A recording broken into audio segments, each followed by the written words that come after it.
Cinema থেকে রাজনীতিতে নেমে ভারত কাঁপাচ্ছে সুপারস্টার অভিনেতা থালাপতি বিজয়।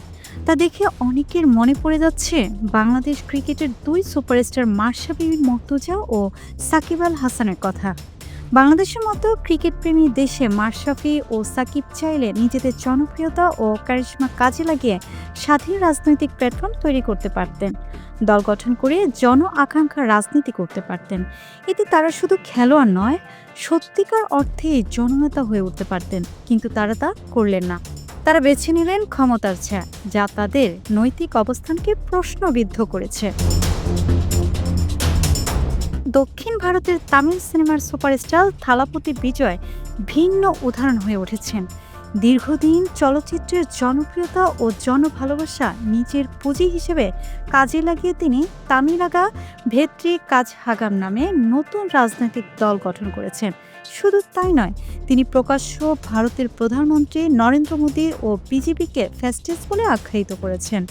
জনগণের অধিকার ও সামাজিক ন্যায় বিচারের প্রশ্নে তিনি শাসক দলের বিরুদ্ধে দাঁড়ানোর সাহস দেখিয়েছেন। সোশ্যাল মিডিয়ার অনেকেই তুলনা করেছেন যে মাশরাফি ও সাকিবের সঙ্গে থালাপতি বিজয়ের। সবাই তারকা হলেও পার্থক্যটা কোথায়? অনেকে বলেছেন পার্থক্য মেরুদণ্ডে।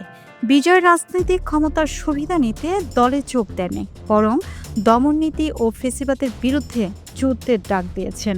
অন্যদিকে মাশরাফি ও সাকিব নিজেরা নায়ক হয়েও শাসকের দোসর হয়েছেন।